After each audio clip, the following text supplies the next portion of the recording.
স্বাগত নিউজ 24 দুপুর 12টার সংবাদে। সাথে আছি আমি তাবাসসুম আহমেদ। দেশে বেড়েই চলেছে করোনা সংক্রমণ, মৃত্যু ও শনাক্তের হার। দেশজুড়ে কঠোর লকডাউনের মধ্যেও কমছে না মৃত্যুর সংখ্যা। 24 ঘন্টায় করোনায় আক্রান্ত হয়ে দেশের বিভিন্ন জেলায় মারা গেছেন 138 জন। এর মধ্যে রাজশাহী মেডিকেলে 14, খুলনায় 17, কুষ্টিয়ায় 15, সাতক্ষীরায় 6, ঝিনাইদহে 6, চুয়াডাঙ্গায় 6, ময়মনসিংহে 11, বরিশালে 19, বগুড়ায় 14 ও চট্টগ্রামে 9 জন মারা গেছেন। এসব জেলায় করোনায় সংক্রমণও বাড়ছে। করোনা ভাইরাসের এই ঢেউয়ে দ্রুত সংক্রমণ ছড়িয়ে পড়ায় হঠাৎ করে হাসপাতালগুলোতে রোগীর চাপ বেড়েছে। হাসপাতালগুলোতে শয্যার চেয়েও বেশি রোগী ভর্তি আছে। আবার অনেক হাসপাতালেই আইসিইউ ও অক্সিজেন সংকট দেখা দিয়েছে।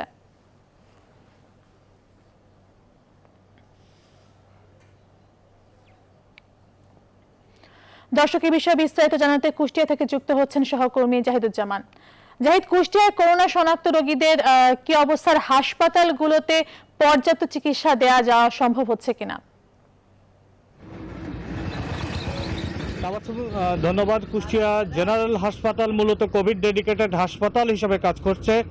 এখানে 200 শয্যা করোনা রোগীদের জন্য প্রস্তুত করা হয়েছে এবং এই 200 শয্যাতেই সেন্ট্রাল অক্সিজেন ব্যবস্থা দেওয়া হয়েছে এবং এই সেন্ট্রাল অক্সিজেন বাদেও কিন্তু যেসব অতিরিক্ত রোগী ভর্তি হচ্ছেন সেসব রোগীদের জন্য কিন্তু অক্সিজেন সিলিন্ডার এবং দেওয়া হয়েছে। সেই অক্সিজেন সিলিন্ডার দিয়ে চিকিৎসা হচ্ছে। আমি যদি আপনাকে বলি, গত 24 ঘন্টায় কুষ্টিয়া জেনারেল হাসপাতালে ভর্তি আছেন 194 জন রোগী এবং এই আরও 74 জন রোগী যারা হচ্ছে করোনা উপসর্গ নিয়ে ভর্তি আছে। এরকম 268 জন রোগী এই 200 বেডের বিপরীতে কিন্তু চিকিৎসা নিচ্ছেন এবং গত 24 ঘন্টায় এখানে আরও 14 জন রোগীর মৃত্যু হয়েছে। এছাড়াও কুষ্টিয়াতে আরও একজনের মৃত্যু হয়েছে, মোট 15 জনের মৃত্যু হয়েছে এবং 7 দিনে কুষ্টিয়াতে শনাক্তের সংখ্যা 1816 আর মৃত্যু হয়েছে 87 জন। এই যখন পরিস্থিতি তখন কিন্তু হাসপাতালের এই কি কারণে এত মৃত্যু হচ্ছে সেই পরিস্থিতিকে খতিয়ে দেখতে তারা কিন্তু হাসপাতালে আজকে সিসি ক্যামেরা বসানো হচ্ছে। এই ছিল আমার কাছে সর্বশেষ। চলে যাচ্ছি স্টুডিওতে। জাহিদ, আপনাকে অসংখ্য ধন্যবাদ। দর্শক, কুষ্টিয়া থেকে যুক্ত হয়েছিলেন সহকর্মী জাহিদুজ্জামান। করোনার মৃত্যুর দিক থেকে এখন বিশ্বের শীর্ষ 10 দেশের একটি বাংলাদেশ। গেল এক সপ্তাহে বিশ্বে কোভিড-19 সবচেয়ে বেশি প্রাণহানি হয়েছে এমন দেশগুলোর মধ্যে বাংলাদেশের অবস্থান 10ম বলে তথ্য দিয়েছে বিশ্ব স্বাস্থ্য সংস্থা। রোববার বাংলাদেশে করোনা সংক্রমণে একই দিনে সর্বোচ্চ সংখ্যক মৃত্যু ও রোগী শনাক্ত হয়েছে। একদিনে 230 জনের প্রাণহানি এবং 11,874 জন আক্রান্তের ঘটনা ঘটেছে। ডব্লিউএইচওর তথ্য অনুযায়ী প্রাণহানির দিক থেকে ব্রাজিল রয়েছে প্রথম অবস্থানে, তারপরেই রয়েছে ভারত। আর নতুন করোনা রোগী শনাক্তের দিক থেকে 12তম অবস্থানে রয়েছে বাংলাদেশ। নতুন রোগী বাড়ার এই ধারা অব্যাহত থাকলে আগামী 7 থেকে 10 দিন হাসপাতালে খালি শয্যা পাওয়া যাবে না বলে আশঙ্কা করছে স্বাস্থ্য অধিদপ্তর। রোববার পর্যন্ত দেশে মোট 10,21,189 জন করোনা রোগী শনাক্ত হয়েছে। এর মধ্যে সুস্থ হয়েছেন 8,74,501 জন আর প্রাণহানি হয়েছে 16,419 জনের।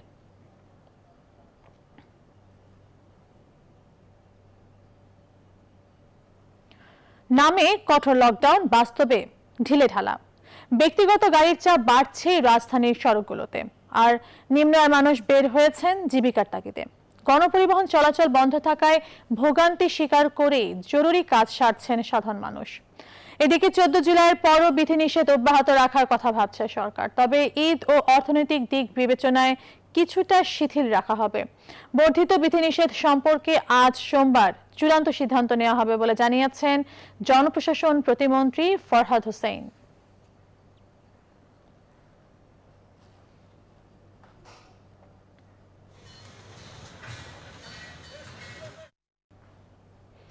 দর্শক, এবার লকডাউনের খবর জানাতে রাজধানী থেকে যুক্ত হচ্ছেন সহকর্মী আলী তালুকদার, তিনি আছেন মধ্যবাটায়।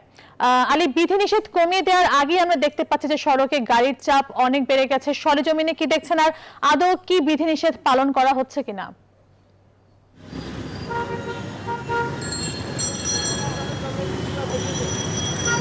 ধন্যবাদ তাবাসসুম। কঠোর লকডাউন, সাথে রয়েছে বিধিনিষেধ, আর এর মধ্যে প্রতিদিন ঘটছে মৃত্যুর সংখ্যা এবং আক্রান্তের সংখ্যা বেড়েই চলছে।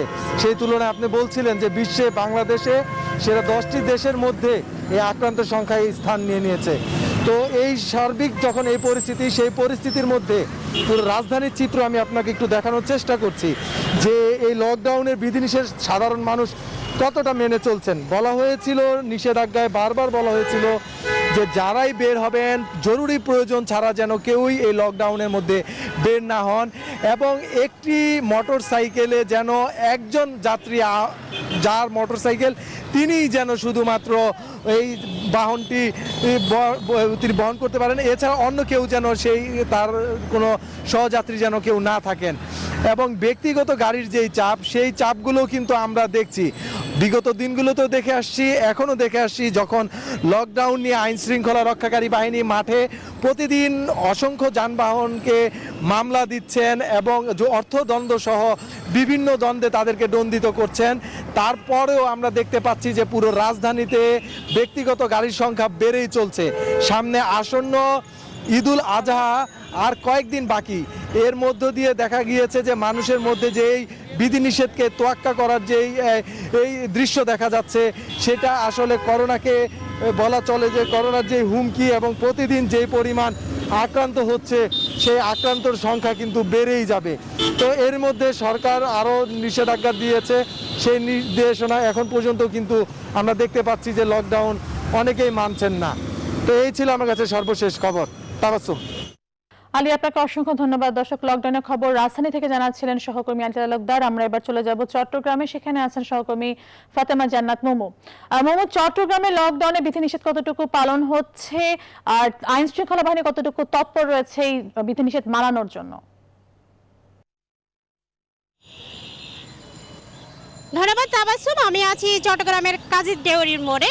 আমরা সকাল থেকে কিন্তু দেখানোর চেষ্টা করেছি প্রশাসনের পক্ষ থেকে কঠোর অবস্থানে আছে, মানুষ যেন লকডাউন মেনে চলে এবং স্বাস্থ্যবিধি যেন মেনে চলে সে বিষয়ে প্রশাসনের কড়াকড়ির অবস্থান রয়েছে। বিভিন্ন জায়গায় চেকপোস্ট গঠন করা হয়েছে।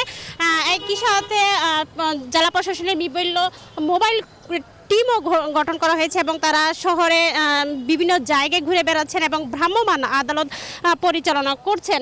এবং যারা স্বাস্থ্যবিধি মানছেন না এবং লকডাউনের আইন মানছেন না, তাদের আইনগত ব্যবস্থা নিচ্ছেন এবং শাস্তি দিচ্ছেন, জরিমানা গুনতে হচ্ছে অনেকেই। কিন্তু অনেকেই লকডাউন দেখার জন্য কারণে অকারণে বিভিন্ন অজুহাতে ঘর থেকে বের হচ্ছে। এইসব মানুষের চাপ নিতে আসলে হিমশিম খেতে হচ্ছে প্রশাসনকে। মানুষ সচেতন করা যাচ্ছে না, যার কারণে বন্দরনগরী চট্টগ্রামের করোনা সংক্রমণ এবং করোনা আক্রান্ত সংখ্যা দিন দিন বেড়েই চলেছে। এই পর্যন্ত বন্দরনগরীতে 70,000 মানুষ করোনা আক্রান্ত রয়েছে। আজকে মৃত্যু হয়েছে 9 জনের। এভাবে মানুষ সচেতন করা না গেলে এই পরিস্থিতি আরও ভয়াবহ রূপ নিতে পারে বলে মনে করছেন সংশ্লিষ্টরা। তো চট্টগ্রাম থেকে এই ছিল আমার কাছে সর্বশেষ তথ্য। ফিরে যাচ্ছি স্টুডিওতে। তাবাসসুম। মোমো, আপনাকে অসংখ্য ধন্যবাদ। দর্শক, চট্টগ্রাম থেকে লকডাউনের খবর জানাচ্ছিলেন সহকর্মী ফাতেমা জান্নাত মোমো। আজ থেকে সারা দেশে জেলা পর্যায়ে সিনোফার্মের টিকা দেওয়া হচ্ছে, আর মঙ্গলবার থেকে 12টি সিটি কর্পোরেশনে দেওয়া হবে মডার্না টিকা। গতকাল রোববার স্বাস্থ্য বুলেটিনে এই তথ্য নিশ্চিত করা হয়। এদিকে এই হারে সংক্রমণ বাড়তে থাকলে আগামী কয়েকদিনে দৈনিক শনাক্ত 14 থেকে 15,000 হওয়ার আশঙ্কা করেছে স্বাস্থ্য অধিদপ্তর।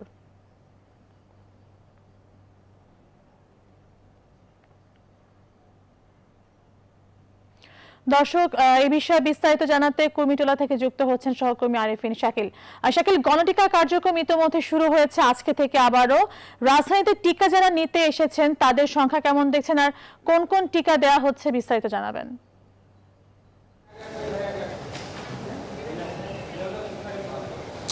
তাবাসসুম, খুব বেশি মানুষের উপস্থিতি আমাদের চোখে পড়ছে না। মূলত যারা এসছেন তারা আগে থেকে রেজিস্ট্রেশন করা ছিল, অর্থাৎ নিবন্ধন করা ছিল, তারা আসছেন। এবং আপনি জানেন এর আগেও 2 সপ্তাহ আগেও মূলত সিনোফার্মের টিকা দেওয়া কাজ শুরু হয়েছিল। মূলত সেই সময় মেডিকেলে যারা শিক্ষার্থী ছিলেন তাদেরকে সেই সময় টিকা দেওয়া হচ্ছিল। আজকে থেকে মূলত ঢাকার বাহিরের যে জেলা উপজেলা রয়েছে সেইখানেও কিন্তু এখন টিকা দেওয়া কার্যক্রম শুরু হয়েছে। আমি যদি আপনাকে একটু ছবিতেও দেখাতে চাই, অনেকে এখানে হাজির হয়েছেন যারা টিকা নিতে এসছেন এবং মূলত ঢাকার 4টি জায়গা থেকে ফাইজার ফাইজারের টিকা দেওয়া হচ্ছে, আর বাকি যে কেন্দ্রগুলো রয়েছে সেই কেন্দ্রগুলো থেকে সিনোফার্মের টিকা দেওয়া হচ্ছে। এবং আরেকটি তথ্য দিয়ে রাখি আপনাকে, আগামীকাল থেকে মডার্নের টিকার প্রয়োগ কার্যক্রম শুরু হবে এবং যারা এখন নিবন্ধন করছেন তারা হয়তো 2 সপ্তাহ পরেই তারা মূলত সেই টিকার আওতা আসবেন। এবং যারা আজকে সিনোফার্মের টিকা পাচ্ছেন মূলত বিশেষ যে ক্যাটাগরি রয়েছে, অর্থাৎ অগ্রাধিকার রয়েছে যারা বিদেশ যাত্রী, সেই সঙ্গে যারা সম্মুখ সারির যোদ্ধা বলা হয় তারা রয়েছেন, মেডিকেলের শিক্ষার্থী রয়েছেন, কিংবা স্বাস্থ্য খাত নিয়ে সম্পৃক্ত যারা রয়েছেন তারাও এই আওতা রয়েছেন। এছাড়া বিশ্ববিদ্যালয় আবাসিক শিক্ষার্থী যারা রয়েছেন তারাও কিন্তু এই টিকার আওতায় পড়ছেন। ফলে যে যার মতো করে আসলে সেই টিকা নিচ্ছেন এবং সকাল থেকে এই টিকা কার্যক্রম শুরু হয়েছে। এখন মূলত খুব বেশি মানুষের উপস্থিতি আমরা এখানে দেখছি না। মূলত রাজধানীর কুমিল্লা হাসপাতালে 100 জনের টিকা কার্যক্রম, 100 জনকে টিকা দেওয়া হয় এবং সেই কার্যক্রম চলছে, যেহেতু দিনের একেবারে শেষ পর্যায়ে এসছে, ফলে খুব বেশি মানুষের উপস্থিতি আমরা দেখছি না। এছাড়া ঢাকার অন্য যে কয়েকটি কেন্দ্র রয়েছে সবগুলো কেন্দ্রে আমরা খবর নিয়েছি এবং সবগুলো কেন্দ্রেই আসলে যারা টিকার জন্য নিবন্ধন করেছেন তারা বেশিরভাগ মানুষে হাজির হয়েছেন এবং বলা হচ্ছিল যে কয়েকটি রোগ থাকলে এই টিকা দেওয়া যাবে না, সেই রোগে আক্রান্ত রোগী বা কিংবা সেই রোগে যাদের রয়েছে তাদেরকে নিরুৎসাহিত করা হচ্ছে। এই ছিল এখানকার টিকার সবশেষ খবর। তাবাসসুম। শাকিল, আপনাকে অসংখ্য ধন্যবাদ। দর্শক, টিকার বিষয়ে বিস্তারিত জানাতে কুমিল্লা থেকে যুক্ত হয়েছিলেন সহকর্মী আরিফিন শাকিল। চীনা ভ্যাকসিন সিনোভ্যাকের 2টি ডোজ নেয়ার পরেও কোভিড-19 আক্রান্ত হয়েছেন থাইল্যান্ডের 6 শতাধিক কর্মী। তাদের মধ্যে একজনের মৃত্যু হয়েছে, সংকটাপন্ন অবস্থায় রয়েছেন আরও একজন। রয়টার্স জানায়, থাইল্যান্ডে মোট 6,77,000 স্বাস্থ্যকর্মীকে সিনোভ্যাক ভ্যাকসিনের 2টি ডোজই দেওয়া হয়েছিল। তাদের মধ্যে 618 জন করোনায় আক্রান্ত হন। বর্তমানে প্রতিরোধ ক্ষমতা বাড়াতে বুস্টার ডোজ দেওয়ার পরিকল্পনা করছে কর্তৃপক্ষ। এদিকে 24 ঘন্টায় বিশ্বে কিছুটা কমেছে করোনার সংক্রমণ। একদিনে 3,68,000 আক্রান্ত ও 6,261 জনের মৃত্যু হয়েছে বিশ্বজুড়ে। 37,006 শতাধিক আক্রান্ত ও 720 জনের প্রাণহানি হয়েছে ভারতে। অন্যদিকে এমন পরিস্থিতিতেও দেশটির পর্যটকদের মধ্যে করোনার স্বাস্থ্যবিধি মানতে অনীহা লক্ষ্য করা গেছে। পূর্ববর্তী দিনের চেয়ে অর্ধেক সংক্রমণ কমে এসেছে ব্রাজিলে। একদিনে আক্রান্ত হয়েছেন 20,009 শতাধিক, আর 24 ঘন্টায় মাত্র 27 জন করোনা রোগীর মৃত্যু হয়েছে যুক্তরাষ্ট্রে।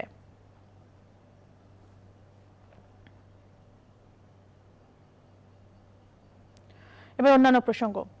নারায়ণগঞ্জের 2টি জঙ্গি আস্তানায় অভিযান চালিয়ে বোমা সহ বিপুল পরিমাণ বোমা তৈরির সরঞ্জাম উদ্ধার করেছে counter terrorism and transnational crime unit CTTC. এর আগে আটক করা হয় নব্য জেএমবির সামরিক শাখার 2 সদস্যকে। কাউন্টার টেরোরিজম প্রধান মোহাম্মদ আসাদুজ্জামান জানান, সিদ্ধিরগঞ্জ সাইনবোর্ড এলাকায় পুলিশ বক্সে বোমা হামলার সাথে তারা জড়িত। দিলীপ কুমার মণ্ডলকে সাথে নিয়ে আরো জানাচ্ছেন নাইমাল জিকো। গোপন তথ্যের ভিত্তিতে জঙ্গি আস্তানার সন্দেহে রোববার বিকেল থেকেই নারায়ণগঞ্জের 2,500 এলাকায় মিয়া সাহেবের বাড়ি জামে মসজিদটি ঘিরে রাখে counter terrorism and transnational crime unit CTTC. রাত 10:30টায় সোয়াট ও কাউন্টার টেরোরিজম ইউনিটের বোম ডিসপোজাল ইউনিট অভিযান চালায় মসজিদের পাশে নির্মিত ইমামের বাসায়। ভেতরে 3টি তাজা শক্তিশালী বোমা উদ্ধার করে তারা, পরে সেগুলো নিষ্ক্রিয় করা হয়। সেই সাথে জব্দ করা হয় বিপুল পরিমাণ বোমা তৈরির সরঞ্জাম। নিষিদ্ধ জঙ্গি সংগঠন নব্য জেএমবির সাথে জড়িত থাকার অভিযোগে গ্রেফতার করা হয় মসজিদের ইমাম আব্দুল্লাহ আল মামুন ওরফে ডেভিড কিলারকে। 17 মে তারিখে নারায়ণগঞ্জ জেলার সিদ্ধিরগঞ্জ থানাধীন সাইনবোর্ড এলাকায় পুলিশ বক্সের পাশে একটি শক্তিশালী আইডি বিস্ফোরণ ঘটানোর চেষ্টা করেছিল। অন্যদিকে কেরানীগঞ্জে গ্রেফতার নব্য জেএমবির সামরিক ইউনিটের আরেক সদস্য মেজর ওসামা ওরফে আবু নাইমের নারায়ণগঞ্জ বন্দর এলাকার বাসায় অভিযান চালায় পুলিশ। সেখান থেকে 4টি রিমোট কন্ট্রোল ও বোমা তৈরির সরঞ্জাম উদ্ধার করা হয়। এই নাইম নিজে একজন জিজ্ঞাসাবাদে জানায় সে নব্য জেএমবির সামরিক শাখার সদস্য। সে নিজে বোমা তৈরি করে এবং বোমা তৈরির একজন প্রশিক্ষকও বটে। গত বৃহস্পতিবার মিরপুরে নব্য জেএমবির 3 সদস্যকে গ্রেফতার করে পুলিশের কাউন্টার টেরোরিজম ইউনিট। তাদের দেয়া তথ্যের ভিত্তিতেই রোববার জঙ্গি আস্তানা দুটিতে অভিযান চালানো হয়। নাইম আলচিকো, নিউজ 24, নারায়ণগঞ্জ। কলকারখানায় তৈরি বিধি বাস্তবায়নের ব্যর্থতায় নারায়ণগঞ্জের সজীব ফুড ফ্যাক্টরিতে আগুনে অঙ্গার হয়েছে অর্ধ শতাধিক শ্রমিক। এই ব্যর্থতার কিছুটা দায় স্বীকার করেছে কলকারখানা পরিদর্শন অধিদপ্তর। অধিদপ্তরের যুগ্ম মহাপরিদর্শকের অভিযোগ, বেশিরভাগ কারখানা মালিকই মানতে চান না নিরাপত্তা বিধি। আর বিশ্লেষকরা বলছেন, কলকারখানা ও শ্রমিক জীবন নিরাপদ করতে মালিক ও নিয়ন্ত্রণকারী কর্তৃপক্ষ উভয়েরই দায়। ফখরুল ইসলামের রিপোর্ট। অর্থনীতির চালিকা শক্তি কলকারখানা ও তার শ্রমিকরা, অথচ গত 3 দশকে সারা দেশে 1 ডজনেরও বেশি কলকারখানা দুর্ঘটনা দেখেছে দেশবাসী, যেখানে প্রাণ গেছে হাজার হাজার শ্রমিকের। প্রশ্ন উঠেছে, যেখানে শ্রমিক বা কলকারখানা নিরাপদ নয়, সেখানে কতটা নিরাপদ অর্থনীতি? আর এই কলকারখানা দেখভালের দায়িত্ব যাদের, তারাই বা কতটা করছেন দেখভাল? আপনি যদি র্যান্ডাম একটা জিনিস পরিদর্শন না করেন, সেখানে তো আপনার ঘাটতি থাকবেই। আমাদের ঘাটতি থাকতেই পারে, এটা তো অস্বীকার করার কিছু নাই। দেশে মোট কলকারখানা, গার্মেন্টস ও নন গার্মেন্টস মিলিয়ে 60,000-এরও বেশি, যেখানে শ্রমিক সংখ্যা কয়েক কোটি। অথচ কারখানা ও তার শ্রমিকদের নিরাপত্তা নিশ্চিতের দায়িত্বে থাকা কর্তৃপক্ষ দায়হীন। আমাদের গাড়ির দায়ের চেয়ে বেশি হলো মালিকের দায়, কারণ তার প্রতিষ্ঠান। যাদের দায়িত্ব ছিল পুরো ব্যাপারগুলোকে তদারকি করা, সেখানেও কিন্তু আমরা গাফিলতি দেখতে পেয়েছি, যেটি অত্যন্ত দুঃখজনক। এবং আমরা মনে করি যে দুর্ঘটনার পেছনে তাদের প্রত্যেকেরই দায় রয়েছে। বিশ্লেষকরা বলছেন, কারখানার নিরাপত্তায় আইন প্রণয়ন ও প্রয়োগের সব দায় নিয়ন্ত্রণকারী কর্তৃপক্ষকেই নিতে হবে। আইনের দুর্বলতা অবশ্যই আছে। এখানে যারা সংসদে আইন পাশ করবেন তারা কারা? তারা কি তাদের বিপক্ষে আইন পাশ করতে যাবে কখনো? আইনটি তো তৈরি করবার দায়িত্ব তো একই মন্ত্রণালয়ের। কোন অপরাধের জন্য কতটুকু শাস্তি হবে, ক্ষতিপূরণ কি হবে, এটি তো তারাই নির্ধারণের দায়িত্ব নিচ্ছে। কাজেই এটি তো এই কথা বলে তো আমরা দায় এড়াতে পারবো না। অধিদপ্তরের এই যুগ্ম মহাপরিদর্শক বললেন, কারখানা যা আছে তার বেশিরভাগই মানেন না নিরাপত্তা বিধি। আইন অমান্যকারী কারখানার বিরুদ্ধে ব্যবস্থা নিতেও নেই কঠোর কোনো আইন। আর জরিমানা আছে মাত্র সর্বোচ্চ 25,000 টাকা, যা নিরাপত্তা বিধি লঙ্ঘন ঠেকাতে যথেষ্ট নয়। কেউ তো জেল দেয় না, জেলও যদি দিত 1 দিন 2 দিন তাও ভালো ছিল। ওই 25,000 টাকার চেয়ে এই ক্ষমতা দিয়ে তো আপনি মালিককে ধরতে পারতেছেন না। এক্ষেত্রে বিশ্লেষকদের পরামর্শ, নিরাপদ কারখানা গড়তে যুগোপযোগী আইন করে কার্যকর ভূমিকা নিতে হবে। ফখরুল ইসলাম, নিউজ 24, ঢাকা। নিউজ 24 দুপুর 12টার সংবাদে নিচ্ছে একটি বিরতি, সঙ্গেই থাকুন।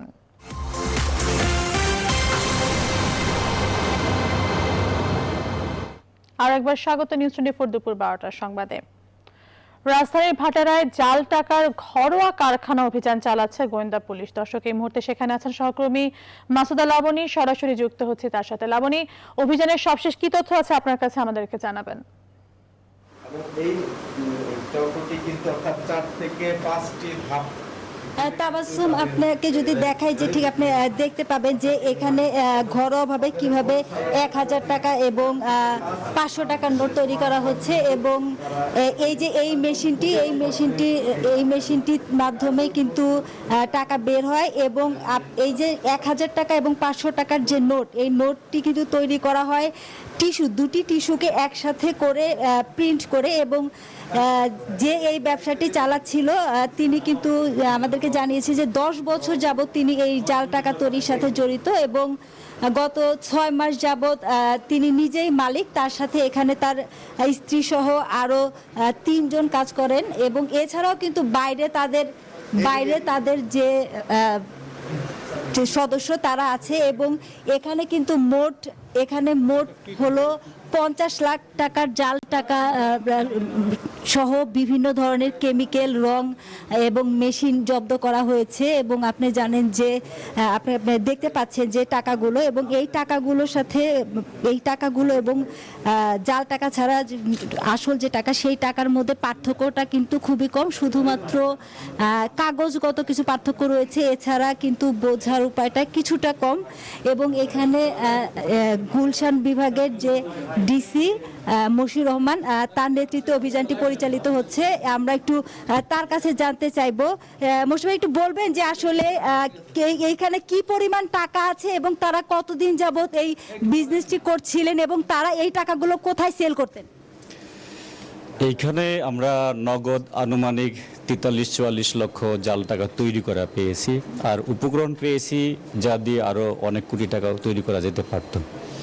বেসিকলি এরা সারা বছর ধরেই জাল টাকা তৈরি করে থাকে, কিন্তু ঈদ পার্বণ যখন আসে তখন তারা বেশি করে উৎপাদন করে এবং তাদের পাইকাররা যারা আছে চাঁদপুর, বরিশাল, রাজশাহী, চট্টগ্রাম, নোয়াখালী বিভিন্ন দেশ থেকে আসে, এরা এসে পাইকার হিসেবে কিনে নিয়ে যায়। কখনো কসমেটিক্স, কখনো ভোজ্য সামগ্রী, কখনো গরু কেনার কথা বলে এরা মূলত বিভিন্ন শ্রেণী পেশার মানুষের ভিতরে এই জাল টাকাগুলিকে ছড়িয়ে দিতে থাকে। মহসিন ভাই ধন্যবাদ আপনাকে।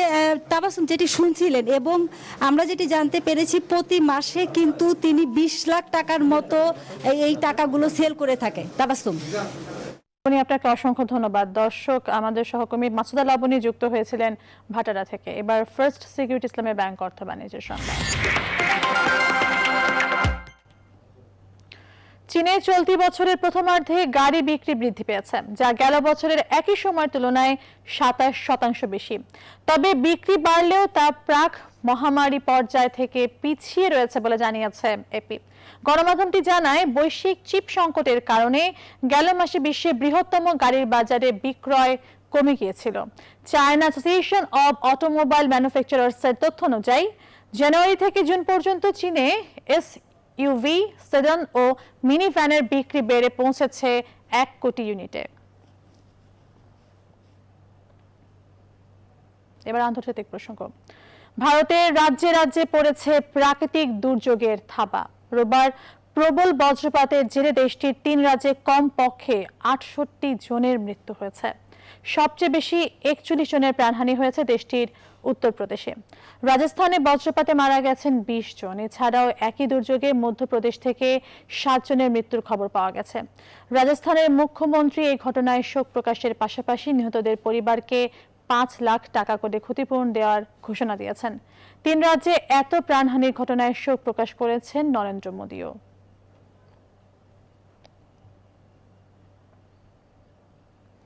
মার্কিন যুক্তরাষ্ট্রের পশ্চিমাঞ্চলে 3 কোটিরও বেশি মানুষকে তীব্র গরমের আগাম সতর্কবার্তা জারি করা হয়েছে। অঞ্চলটিতে 1 সপ্তাহের মধ্যে দ্বিতীয় দাবদাহের ঘটনায় এই সতর্কতা জারি করা হলো। যুক্তরাষ্ট্রের ন্যাশনাল ওয়েদার সার্ভিস জানিয়েছে, লাস ভেগাসের সর্বোচ্চ তাপমাত্রা 47.2 ডিগ্রি সেলসিয়াস রেকর্ড করা হয়েছে, যা অঞ্চলটির সর্বকালের সর্বোচ্চ তাপমাত্রা। পশ্চিমাঞ্চলীয় কয়েকটি এলাকায় রেকর্ড ভাঙা তাপমাত্রার মধ্যে তীব্র দাবানল দেখা দিয়েছে। চরম পরিস্থিতিতে আগুন নিয়ন্ত্রণে কাজ করছে দমকল কর্মীরা। মাত্র কয়েকদিন আগে উত্তর আমেরিকা জুড়ে ভয়াবহ তাপপ্রবাহে শত শত মানুষের মৃত্যুর কথাও জানা যায়। বিশেষজ্ঞরা বলছেন, জলবায়ু পরিবর্তনের কারণে ঘন ঘন তীব্র তাপদাহ দেখা যাচ্ছে।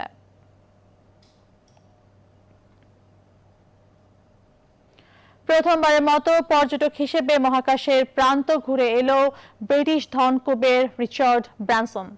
আর এর মধ্য দিয়ে মহাকাশে পর্যটনের নতুন এক যুগের সূচনা হলো। 1 ঘন্টা ব্যাপী যাত্রায় ইউনিটি 22 নামের এই মহাকাশ যানটি ঘন্টায় 3000 কিলোমিটারেরও বেশি গতিতে উড়ে যায়। এ সময় কয়েক মিনিট ধরে রকেটের 6 যাত্রী ভর শূন্যতার অভিজ্ঞতা অর্জন করেন। মাসুদ রানার ডেস্ক রিপোর্ট।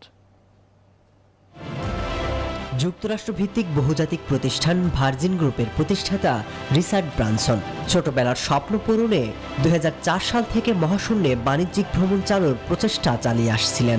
অবশেষে রোববার সকালে যুক্তরাষ্ট্রের নিউ মেক্সিকো থেকে মহাকাশের উদ্দেশ্যে যাত্রা শুরু করেন ব্রানসন। ঘণ্টাব্যাপী এই যাত্রায় মহাকাশযানটি প্রতি ঘন্টায় 3000 কিলোমিটারের বেশি গতিতে উড়ে যায়। একসময় কয়েক মিনিট ধরে রকেটের 6 যাত্রী ভর শূন্যতার অভিজ্ঞতা অর্জন করেন। ব্রানসন বলছেন, এই পরীক্ষামূলক ফ্লাইটের মধ্য দিয়ে মহাকাশ পর্যটনের নতুন এক যুগের সূচনা হলো। যখন ছোট্ট ছিলাম তখন থেকেই এই মুহূর্তের স্বপ্ন দেখতাম। আমাদের আজকের এই পর্যায়ে আসতে এই দলটিকে 17 বছর কঠোর পরিশ্রম করতে হয়েছে। রিচার্ড ব্রানসনের এই অভিযাত্রাকে মহাকাশ পর্যটনের ক্ষেত্রে পরীক্ষামূলক অভিজ্ঞতা বলা হচ্ছে। আগামী বছর থেকে তিনি আগ্রহী যাত্রীদের কাছে টিকিট বিক্রি করবেন। তবে মহাশূন্যে যারা ঘুরতে যেতে চাইবেন তাদের বেশ অর্থবান হতে হবে। মহাশূন্যে কয়েক মিনিটের অভিজ্ঞতার জন্য প্রতি টিকিটের ব্যয় পড়বে $2.5 লাখ। এরই মাঝে যাত্রী হিসেবে 600 ব্যক্তি অগ্রিম টিকিটের আবেদনও করেছেন। মাসুদ রানা, নিউজ 24। আবারও করোনা প্রসঙ্গ। অদৃশ্য ভাইরাস করোনা চলচ্চিত্রের রঙিন দুনিয়ার অনেকের জীবনের চিত্রনাট্যই বদলে দিয়েছে। এই যেমন বাংলাদেশের প্রথম সবাক চলচ্চিত্র মুখ ও মুখোশের অভিনেত্রীর মেয়ের জীবন কাটছে অন্যের সাহায্যে। অন্য অনেকের মতো করোনার আঘাত ভুলু বাড়ির জীবনেও ডেকে এনেছে দুর্যোগ। অসংখ্য সিনেমায় নিয়মিত শিল্পী হিসেবে কাজ করা ভুলু বাড়ি লকডাউনে সব রকমের কাজ হারিয়ে এফডিসির প্রযোজক, পরিচালক, শিল্পীদের কাছ থেকে সাহায্য নিয়ে কোনো রকমে জীবন চালাচ্ছেন। বিস্তারিত জানাচ্ছেন ফাতেমা কাউসার।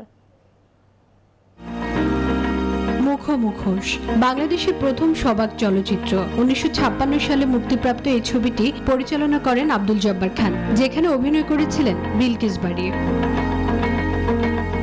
বাংলা চলচ্চিত্রের ইতিহাসের সাথে জড়িয়ে থাকা অভিনেত্রী বিলকিস বাড়ির মেয়ে ভুলু বাড়ির জীবন চলছে ভিক্ষার টাকায়। 9 বছর বয়স থেকে সিনেমায় অভিনয় করা এই অভিনেত্রী এখন মৌলিক চাহিদা পূরণ করতেই হিমশিম খাচ্ছেন।